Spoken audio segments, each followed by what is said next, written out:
everyone. My name is Maria. I'm the COO of Tech in Asia. Today, I'm joined by one of my favorite people, Peter Bithos. Hi, Maria. How are you today? I'm great. Hi, Peter. Peter is the CEO of Seek Asia, and today he's going to be joining us to talk about this new 2020 Decoding Global Talent Report. Totally psyched to be here. Thanks, Maria. Maybe for our viewers at home, if you can start off with a quick intro of Seek Asia, who y'all are and what y'all do. Sure. Yeah, many of you probably watching have never heard of Seek Asia, or Seek, as we're known globally. You probably know us better as JobStreet and JobsDB, which are the leading job sites in most countries across Southeast Asia. Seek, more broadly, if you can believe it, is a $10 billion tech company, one of the largest tech companies out of Australia. I have the privilege and fortunate opportunity to join Seek Asia, run the Asia portfolio, and help transform it over the coming years ahead. Cool. Sounds like a huge role. It's very fun. And very exciting. Yeah, my job is to help people get jobs, so it's very fun. That's awesome. Yeah. So today we're talking mostly about this Decoding Global Talent Report. Can you tell us a little bit more about this report and how Seek Asia is involved? Yeah, so for many years now, we in Asia have partnered with the Boston Consulting Group and a consortium called the Network, which is job sites from around the world. We have run an annual or biannual talent survey, and we ask consumers, or employees rather, workers, about their sentiments, about trends in geography, where they want to work, how they feel about employment and their employment prospects. And we just released our report talking about trends in the workplace, and it's obviously very timely, impacted by all the events of 2020, and it's quite interesting. So that's what we're here to talk about today. All right, Peter. So I understand this report is divided into 3 different sections. Before we jump into the details of each one, maybe if you can give us a high-level overview of the 3 different sections and how they work together. Yeah, sure, Maria. You're exactly right. So the 3 sections are pretty straightforward, but cover the whole landscape. So the first one is where people want to work, and that is both globally, regionally, and even within Singapore. The second is how people want to work. Do they want to work remotely? Do they want to work in the office? And the trends related to that. And the final section is, what do people want to do? What industries do they want? What roles do they want? So let's jump into the first section, where they want to work. Obviously, this has changed quite a bit. So what are some of the biggest findings about this report in terms of global mobility? And then specifically, let's tie it back to the Asian region. Yeah, sure. Let me start out with the obvious statement, but then pick up a trend that we have found surprising, which is there is a significant drop in the percentage of people, both globally and in Singapore, who want to work abroad in another country. Many of you out there might go, well, that stands to reason. In a global pandemic, not many people want to be globally mobile. They want to stay safe and they want to stay close to home. However, when we dive into the data, this is part of a longer 7-year, 8-year trend across the world and in Singapore. And so we see the global trends. They talk about COVID being an accelerator of what the macro trends are. This is very much that case, right? Secondly, of those that do want to work abroad, Singapore and Asia is coming up on the list dramatically. And what we find is both regionally and globally, those countries and those cities that have managed COVID well have really come to the forefront, and those that have not have fallen back in the rankings. And so Singapore, for the first time, number 8 in the world is a preference in terms of a place to work. Places like New Zealand are in the top 10.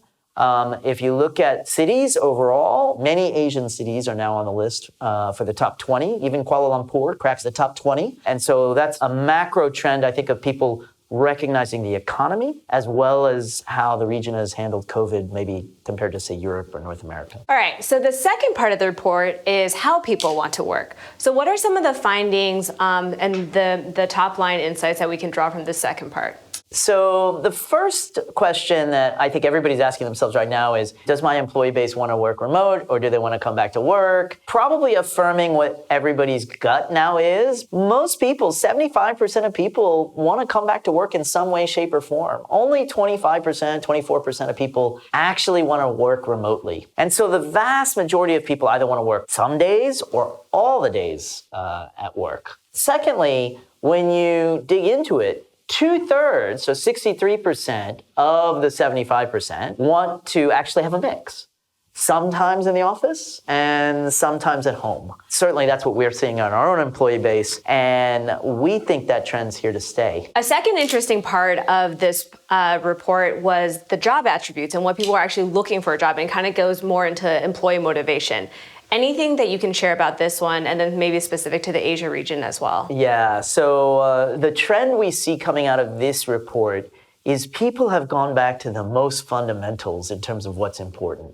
My relationship with my boss, my relationship with my peers, my job security, my pay. Things like learning and professional development are they're on the list, but they're secondary to these really basic needs of connection to the people I work with and ability to keep my job safe. It says a lot to just the stresses we've all been under over this last year.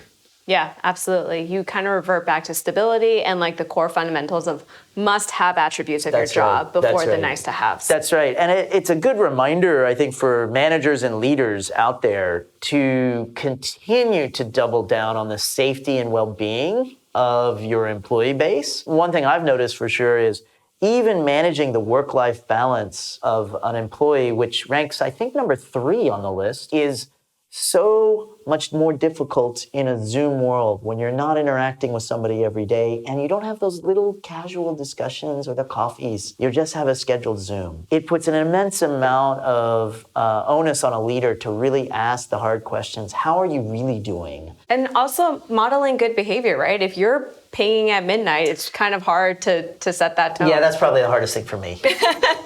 Yeah, ditto, actually. Okay.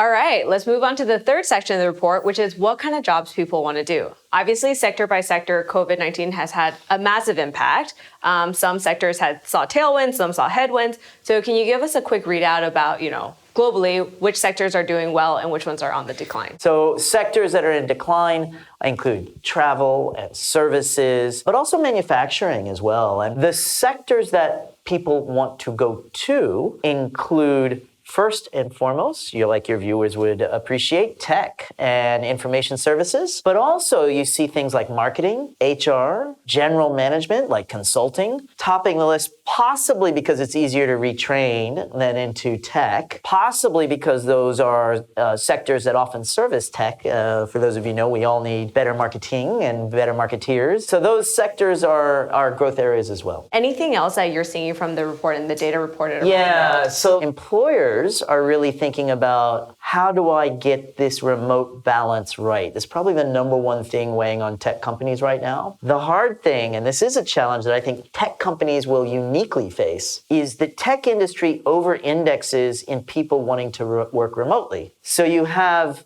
employers thinking about, well, wait, how do I get people back in the office? And how do I set the remote policy right? You have the broad-based economy going, I want to come back to the office and have a balance. But you have many employees in the tech, more than average, that's saying, I want to work remotely all the time. And that's going to be a very big challenge. We ourselves are grappling with this issue right now, and it's tough. It's a tough decision. Yeah, definitely. And I think it really goes back to your product, the kind of culture you're trying to build, setting the vision from the top down. That's right. Actually, that's an important thing you mentioned, Maria, that company values and the culture in tech industry matters a lot more than a normal industry. Because we're not normal, right? So, which stands to reason. Those of you out there, you know it. But it's shown in the data, and if you want to show it to your employee base, just pick up the report. It's actually quite interesting to see the breakout. The other thing that I found quite interesting was there's this whole section on willingness to retrain. And the tech industry and the digital industries, especially because they've been able to retain so many jobs, more people are willing to retrain into tech-facing and digital roles than a lot of other roles. So tech should actually see a huge influx of non-traditional employees, if you will. Yeah. So distinct from this survey, just because you brought it up, we ourselves have been looking at the 10-year trends in Singapore of job mobility from one industry to another. What is very fascinating is males and younger males are finding it incredibly easier to make the jump from industry to industry. Older workers and females are getting left behind in that jump. So that leadership in gender equality, if you run through the statistics over the next 5 years or 10 years, is at risk if we don't, as a tech industry and then in partnership with the government and education institutions, figure out how to bring and enable females through the ranks, as well as retrain older workers to fill the needs that we have. So for the females and older workers, do you think this is a lack of willingness to try something new, or is it that they're not seeing these pathways, or is that they're actually out there trying to apply for slightly different, non-traditional jobs, and they're just not getting access to them? It's a good question. We're asking ourselves that right now. Here's what we can see in our own data. We can see the applicants falling from those categories into the new industry relative to, say, younger males. And so then you have to ask yourself, question, are they not applying because they don't feel they have the skills? Are they not applying because there's implicit biases in the process that they're scared about? Or are they not applying because they're not interested? So we're trying to dig into that. I think it's a mix of all three, to be honest. Wow. I hope we solve that one. It is a good and important one to solve. Yeah.